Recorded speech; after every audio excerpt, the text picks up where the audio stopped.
Hey everyone, this is Anne with the Let's Get Naked podcast, coming to you with another minisode on human connection.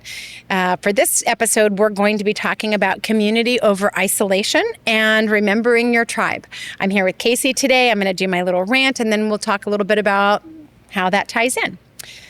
We've glamorized I'm going to start over, and you don't have to cut that out because I don't give a shit. We've glamorized hyper-independence so hard that people are literally bragging about doing life alone. I don't need anyone. I've got this. Cool flex, except humans weren't built to be lone wolves. Lone wolves don't thrive, they starve. And that's exactly what's happening to us. We're starving for community, starving for connection, and wondering why life feels so damn heavy. Here's the truth. Independence without connection is just isolation, dressed up in hustle culture drag. You can be strong as hell, but if you're doing everything alone, you're still bleeding out in silence. We weren't designed for that. From the beginning of time, humans survived in tribes. We hunted together, we cooked together, we raised each other's kids, we told stories around the fire. Now, everyone's hiding in their own little box, pretending they don't need anyone, while secretly scrolling themselves into oblivion at 2 a.m. And let's call out the other big block. Everyone's so goddamn triggered all the time. We let our baggage, our wounds, our hair-trigger defensiveness keep us from real connection.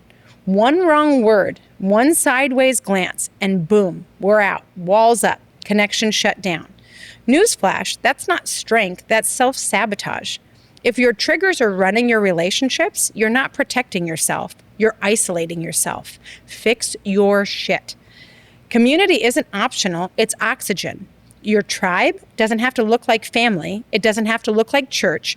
It doesn't have to look like anything except people who will show the fuck up for you and you for them.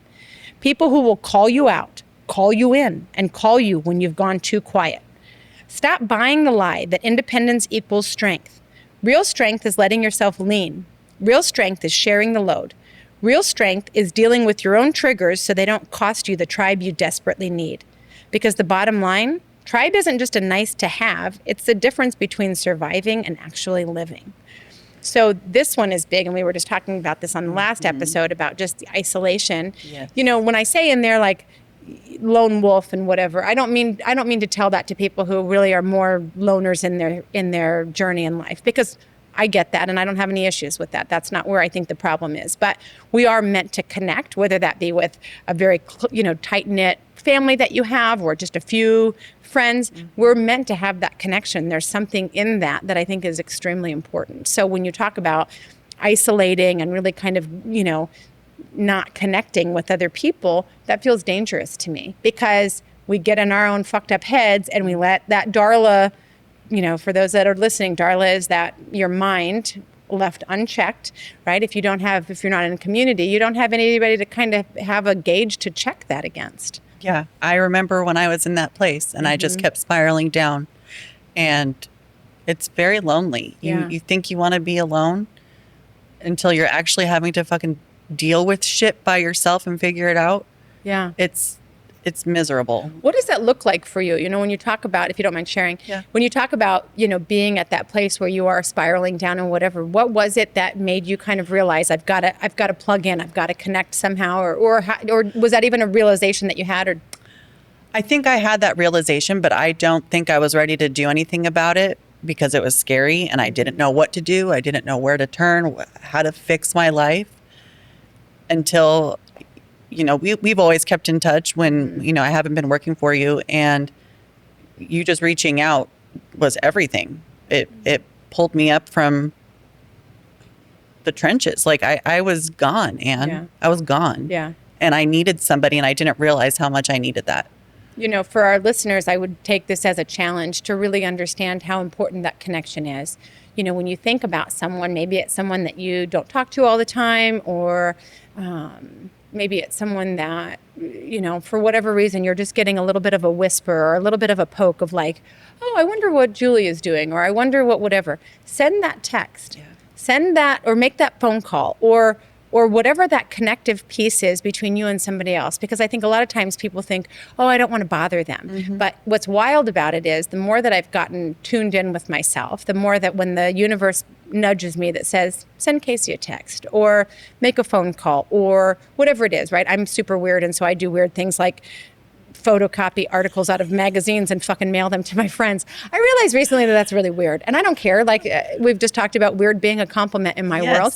If you're my friend and you get that mail, you're welcome. Does it not apply to you? Maybe it does. I don't know. The universe is the one that just nudges me and is like, oh, maybe send this out to a couple of people. I don't know where I'm going to hit when it's not going to hit, but that doesn't matter. Like they know that I was thinking about them. Then they know that I put time into showing them that. And also, when I reach out to people randomly, I always get back like, how did you know I needed to hear that? You think that's a coincidence? Like, it's not. Do more of that. Spend a fraction of the time that you already spend on stupid bullshit, right? If you spend an hour a day on social media, spend 10 minutes of that time reaching out to different people in whatever way that looks like for you, whether it's a text or a phone call, just so that we can stay connected, because that disconnection is literally what's destroying us, I believe. I literally believe it's destroying us. And I know for me, there were times where you would check in on me and I wouldn't respond. And just knowing, and it wasn't because I wasn't trying to ignore you. I was just going through it. But not knowing, but you would then reach out again a couple weeks later, and it was just like a little bit of a reassurance, like, okay, somebody does have my back. Do you want to know what that felt like from my side? I don't know if I've ever shared this with you, but I'm dying to share it with you. So I hurt when you hurt. And I know when you're hurting, whether we're in direct contact or not. When you have close relationships with people like that, that just happens. And I would send those texts and I wouldn't hear anything back. I don't take that personally, right? No. And so then I would send another text, or I would do, another thing, and then that would go unanswered and that would go unanswered.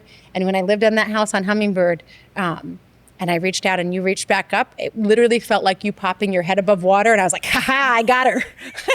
Gotcha. I know. So just so you know, like, go ahead, keep playing hard to fucking get. If you're in my tribe, I'm not going to get you. I'm going to get you. I don't fucking let people drown like that. I won't. And I expect other people to do the same exact thing for me. Absolutely. So yeah, definitely community over isolation. And that's all we're going to say about that.